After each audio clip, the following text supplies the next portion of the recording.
नमस्कार मित्रों। हम आपसे रूबरू हो रहे हैं बिहार में राजनीति पे चर्चा के साथ। कहते हैं बिहार में बहार है, लेकिन अभी बिहार में भारी विवाद है। असल में विपक्ष मुख्यमंत्री नीतीश कुमार पर अभी भारी हमलावर है।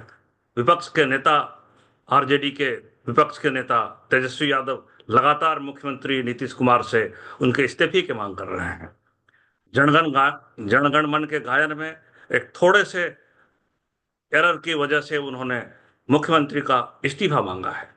हालांकि लगता नहीं है इस्तीफा होने की जरूरत है या ऐसा हो रहा है, लेकिन आरजेडी ही क्यों, तमाम छोटे बड़े विपक्षी दल मुख्यमंत्री पर बड़े एक सुर होकर हमले कर रहे हैं। इस्तीफे की मांग हो रही है, बड़े सारे आरोप प्रत्यारोप लगाए जा रहे हैं। क्या है बिहार का परिप्रेक्ष्य? जब इतना बड़ा स्टेट, देश का लगभग 16 करोड़ की आबादी का स्टेट, जब सितंबर और अक्टूबर के महीने में विधानसभा चुनाव के ओर अग्रसर हो रहा है, तो आखिर किस बात का है ये हंगामा और ये नीतीश कुमार के इस्तीफे की चर्चा? असल में सबसे बड़ा विषय ये है कि पिछले 20 वर्षों से नीतीश कुमार बिहार के मुख्यमंत्री हैं। उन्होंने बिहार को एक नई दिशा भी दी है। लगातार वे अच्छे प्रोग्रेस को कमांड कर रहे हैं। ऐसी स्थिति में एक बड़ा फैक्टर है, उसे कहते हैं TINA factor. There is no alternative. 20 साल के बाद भी नीतीश एक कद्दावर नेता है, उनकी छवि शानदार है। वो प्रोग्रेस को साथ लेकर चलते हैं। और टीना फैक्टर मतलब देयर इज नो अल्टरनेटिव। उनके समकक्ष बिहार में तुरंत कोई बड़ा व्यक्तित्व का नेता उपलब्ध नहीं है। इस कारण वे टीना फैक्टर के कारण अक्टूबर के चुनाव के लिए सर्वमान्य नेता के रूप में दिख रहे हैं। विपक्ष इस बात को नकारती है और एक अलग राग अलाप रही है, लेकिन नीतीश मजबूत बने हुए हैं। सबसे बड़ी बात यह है कि उन्होंने बिहार के अलग अलग वर्गों पर अपनी पकड़ बनाई हुई है। रविवार की शाम उन्होंने एक शानदार इफ्तार पार्टी दिया है। माइनॉरिटी पे उनकी पकड़ लगातार मजबूत है। उन्होंने उनके लिए कई कार्यक्रम जारी रखे हैं पूरे 20 सालों से। जब भी कटिहार किशनगंज जैसे माइनॉरिटी बाहुल्य इलाके में कोई भी बड़ा जलसा होता है, नीतीश वहां पहुंचते हैं, घंटों अपनी उपस्थिति दर्ज कराते हैं और उनके लिए बहुत सारे कार्यक्रमों के द्वारा उनसे जुड़े रहते हैं। यानी माइनॉरिटी जो एक बड़ा वोट बैंक है बिहार में, उस तक नीतीश कुमार की पकड़ बहुत मजबूत है और इसको बनाए रखने में वो कामयाब रहे हैं। अक्टूबर तक इसमें वो कमजोर पड़ते नहीं दिख रहे हैं। दूसरे, ओबीसी पूरे बिहार में एक बड़ा वोट बैंक है। इस पर भी नीतीश कुमार पूरी तरह से काबिज हैं।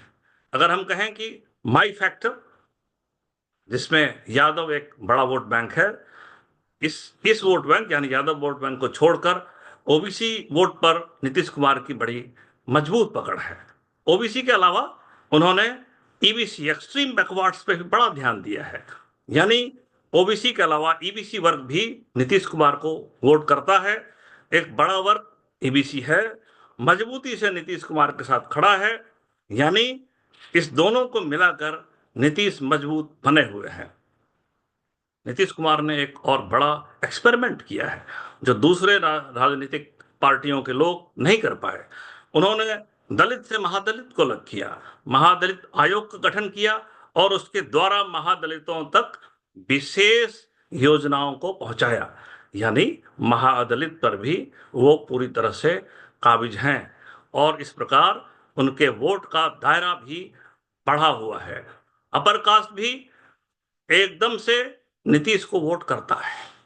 यानी अगड़े पिछड़े, महादलित, माइनॉरिटी, एक विशाल कॉम्बिनेशन को कमांड कर रहे हैं नीतीश कुमार 20 सालों से।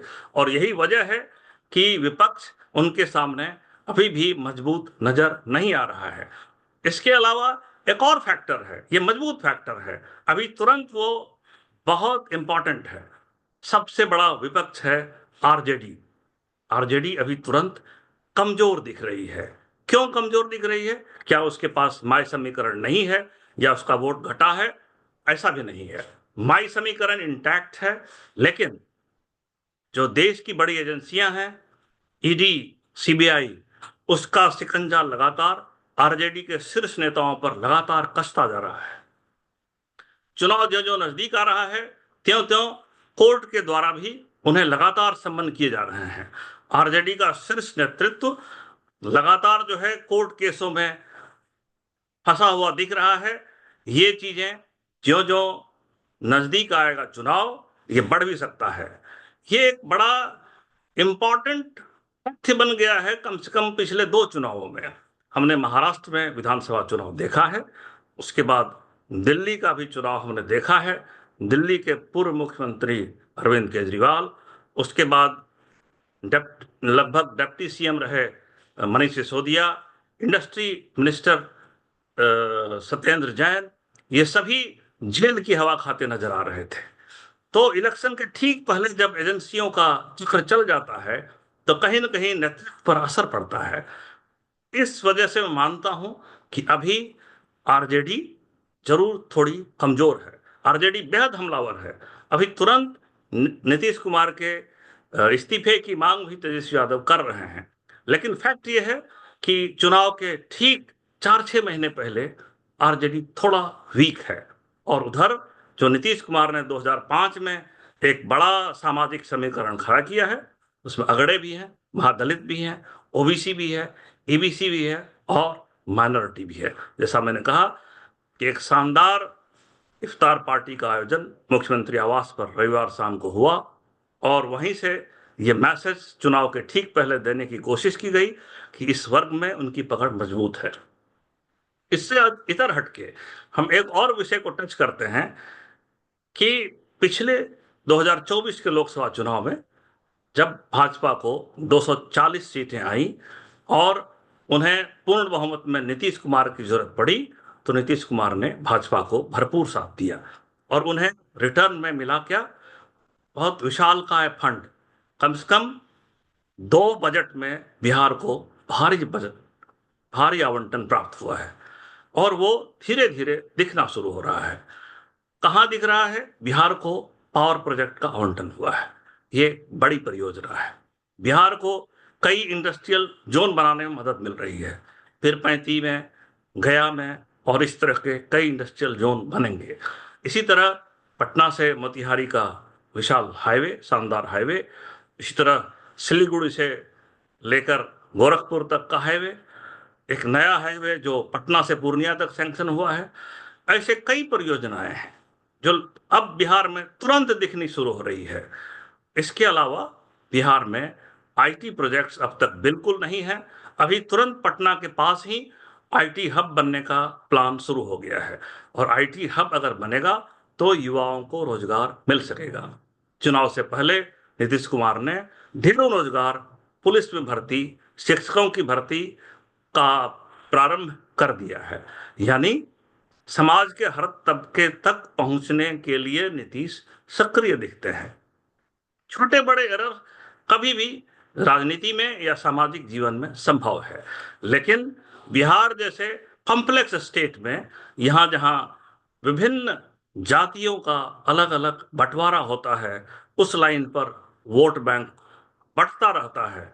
इसका एक बड़ा ही विशाल समायोजन खड़ा किया है नीतीश कुमार ने 20 सालों तक। यानी जो जीत उन्होंने 2005 में दर्ज की है, और 2025 के अक्टूबर में जब वो विधानसभा चुनाव में शरीक होने जा रहे हैं, उनका भाजपा से मजबूत गठबंधन है।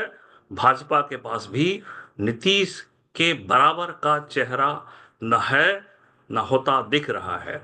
यही कारण है जो मैंने आपसे कहा, TINA factor, there is no alternative. ये फैक्टर बिहार में अभी लागू है। यानी नीतीश कुमार एनडीए गठबंधन को लेकर पूरी मजबूती से अक्टूबर चुनाव में आगे बढ़ते नजर आ रहे हैं। विकल्प नहीं दिख रहा है। अगर विपक्ष हमलावर भी है और लगातार ये हमले तेज भी होंगे, तब भी एज या एडवांटेज जिसे कहते हैं, एडवांटेज नीतीश बिहार में लगातार बना हुआ है। और इस एडवांटेज में कोई भारी फर्क होने की गुंजाइश अभी तुरंत नहीं दिख रही है, लेकिन अगर कुछ बहुत इंपॉर्टेंट घटित होता है तो हम आपसे फिर जुड़ेंगे। इसी तरह आप हमारे साथ लगातार अपनी नजर बनाए रखें। हम आपको बिहार पर लगातार पॉलिटिकल अपडेट्स देते रहेंगे। Thank you. अगर आपके कोई विचार हो तो हमारे कमेंट बॉक्स में डालना ना भूलें। Thank you so much.